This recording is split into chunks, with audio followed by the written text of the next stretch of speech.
Knowing what you want to accomplish professionally is just the beginning. I'm Coach Mo, and this podcast is for young professionals and emerging leaders who want to lead, achieve, and succeed at work. You've got executive ambitions and the drive to get there. Join me for perspective, insights, and thought-provoking questions that only you can answer. Today's episode starts now. Tuesdays with Coach Mo. If you're like the high-achieving professionals I coach, there's a good chance that the micro pieces of your workday are represented by some ups and some downs. An up moment may be when your skip boss sings your praises in a department-wide meeting for brokering that partnership deal that you've been working tirelessly on for the past 12 months. Alternatively, a down moment may be when you discover that an unexpected event has now undermined your product launch projections by 40%, and the outlook for recovery is pretty bleak. As a professional with executive ambitions, you're in it for the long haul, and no one said that the leadership role you're traveling on is paved with all things that are going to be sweet and rosy. Yet, I believe the high-achieving professionals can in fact achieve their executive ambitions when they create their plan for positivity, which is why I'm excited to share a conversation I recently had with Laura Masters of Abundance Life Coaching, who shares with me her professional wisdom on the science of positivity. Now, before we pivot to the interview, I just want to mention how young the field of study is on the topic of positivity. Emerging out of the field of psychology, positive psychology was an effort led by Dr. Martin Seligman, a researcher who gained notoriety for his well-known psychological theory of learned helplessness, which explains how humans and animals can learn to become helpless and feel that they've lost control over what happens to them.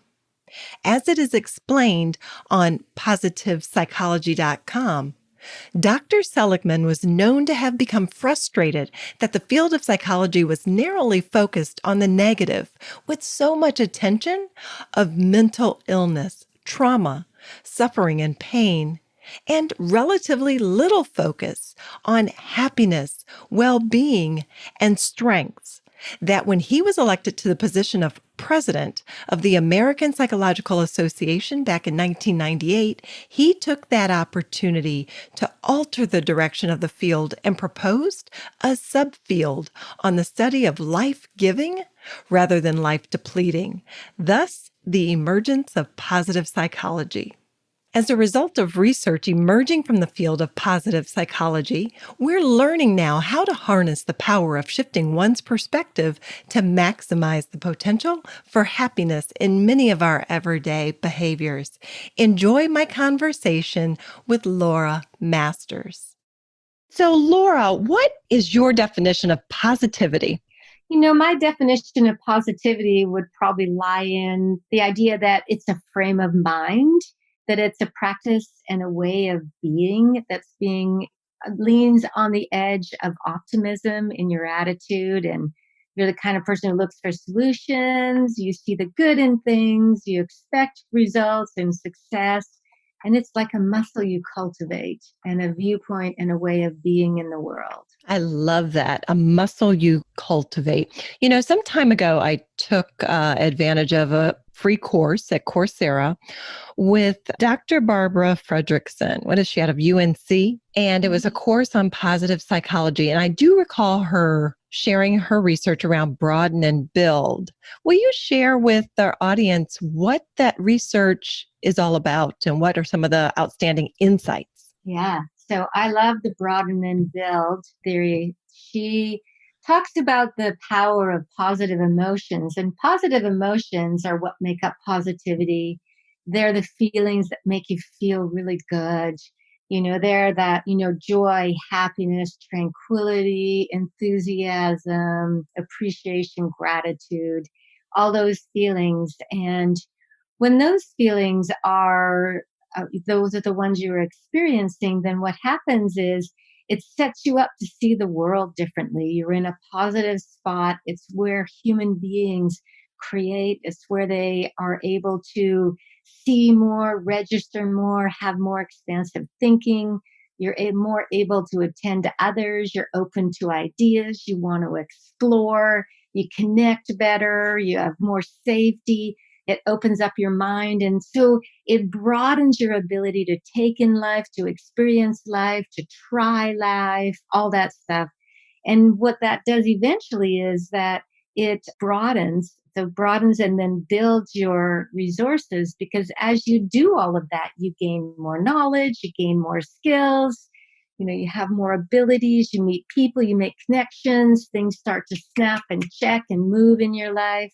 Mhm. You make more relationships, and together all that, what that does is gives you on a daily basis the experience of being healthier, happier, some more personal fulfillment, and you have more success in your life. And then it just begins that big cycle, because all of that happens then leaks you around to having the positive emotions, because you're in this beautiful loop and it continues to circle and circle, which is Mhm. completely different than when you're sad or depressed or angry or frustrated.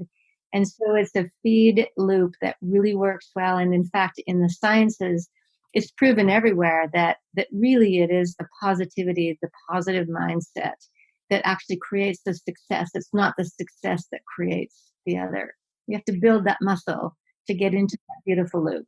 Yeah, in terms of building the muscle and setting one up to see the world better, as you said, I often hear people say, that's just not me. I'm not wired that way. Is this positivity something people are born with, or do all of us have the capacity to create that within ourselves? It's a great question. And the truth is that we do have the capacity to build it.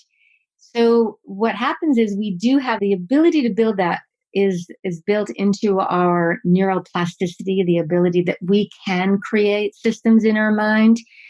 So we're born with what's called a negativity bias, which means our systems in our bodies from, our days on the savannas are set up and wired for survival. And so we're wired to notice the, one thing in the day that didn't go right of 10 things.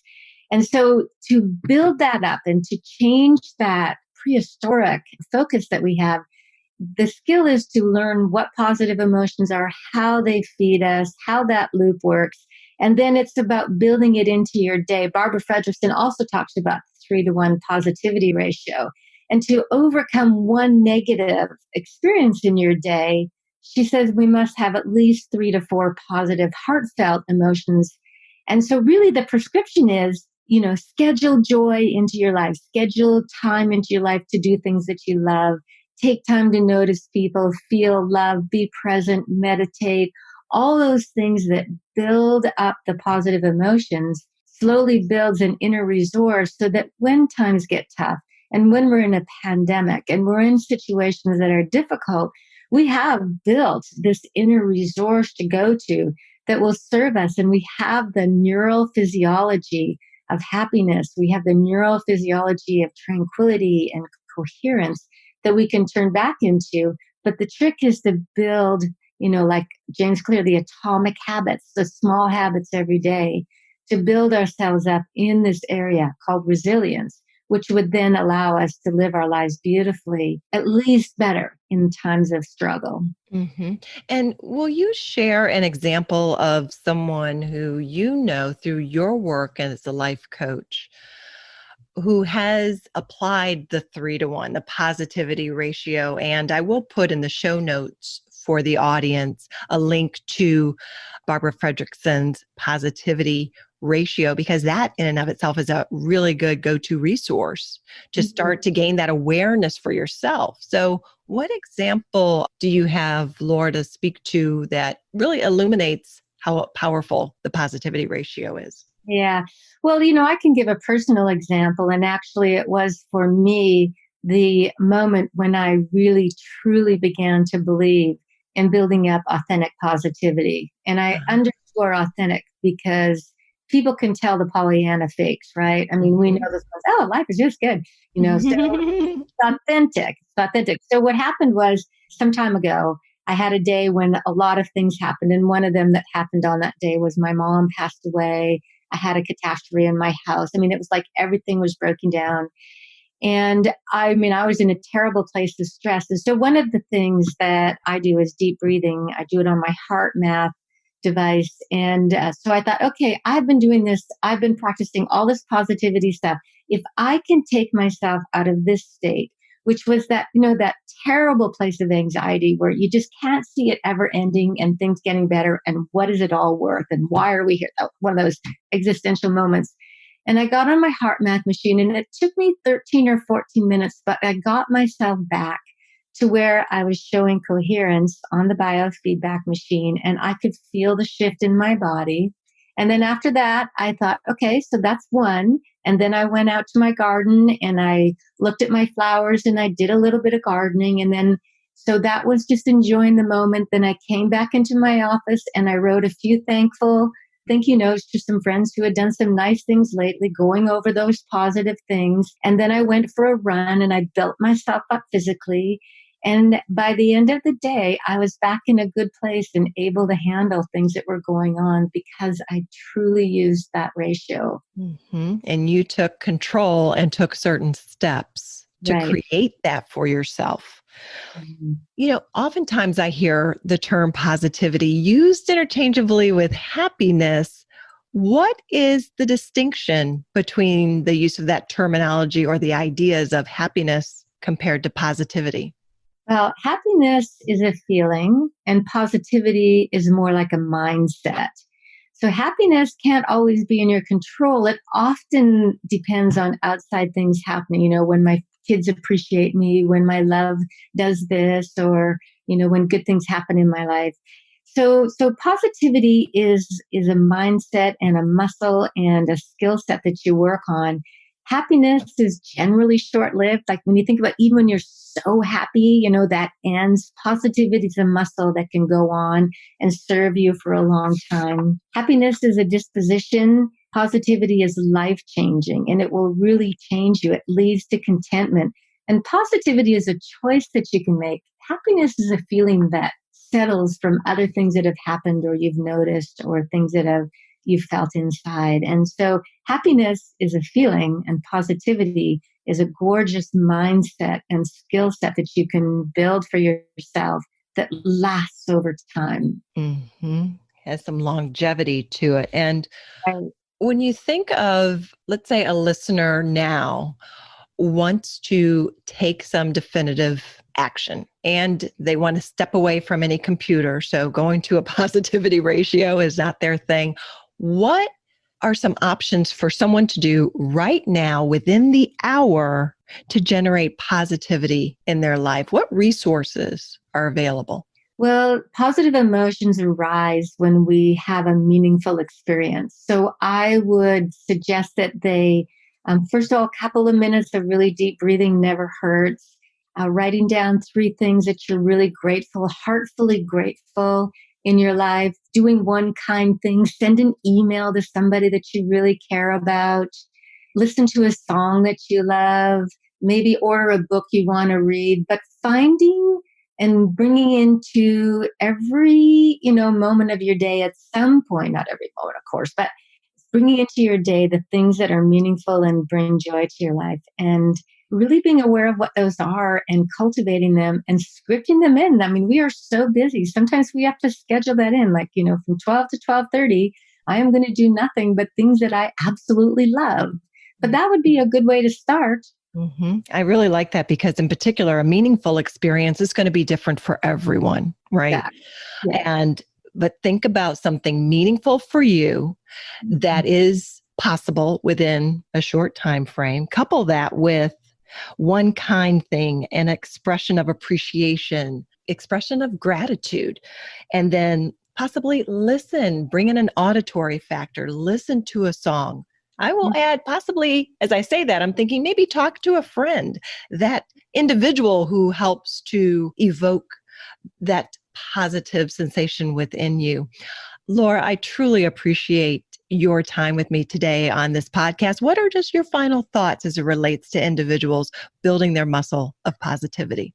I have to say that, for me, having so much gratitude for having built that within, that people can have enough compassion for themselves and their future selves, that person that's going to be going through things, to pull up in them the desire to really develop the skills that are going to allow you to meet challenges beautifully with more skills and more resources, and to care about yourself and have enough compassion for yourself to do that in tiny little habits that shift the trajectory of your ability to handle challenges, and then to share it with others, and to just know that this is in your capability, and that you can, by doing all of that, just create a better and better life for yourself and everyone around you. And I love what you said, and show compassion for your future self. Mhm. Awesome. Thank you, Laura.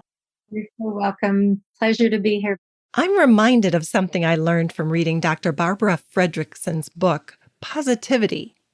In her book, Dr. Fredrickson, who's a distinguished professor at UNC Chapel Hill, revealed that past researchers discovered that most fast-paced changes in emotions don't last. For example, when someone experiences a grand event like winning the lottery, there's a rapid shift at a shockingly fast pace. Yet, you're soon likely to return to where your emotional life was before the event happened. This is what's referred to as the hedonic treadmill effect. Like kind of what you experience with walking or jogging on a treadmill. You think you're going forward emotionally, only to discover you end up in the same place as you started. So, how do you create positive emotions in your life that are sustained? Well, research suggests that it really is a slow and steady process.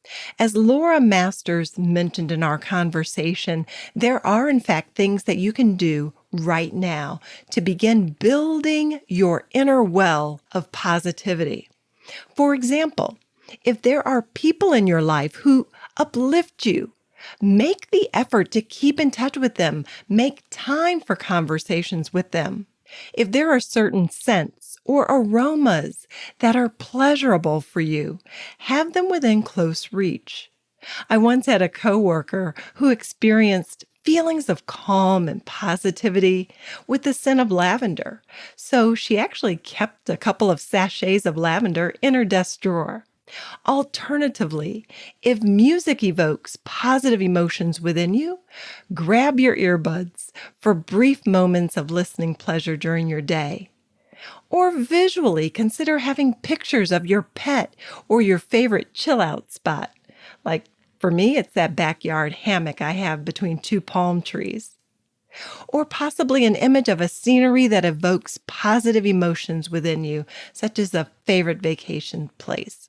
Whatever you choose, be deliberate in building your capacity or your inner resource for positivity. Now for Coach Mo Knows, a tip, a coaching question, and a bit of inspiration. My tip is actually threefold. First, connect with Laura Masters. At Facebook, she's at Abundance Enterprise, all one word, Abundance Enterprise.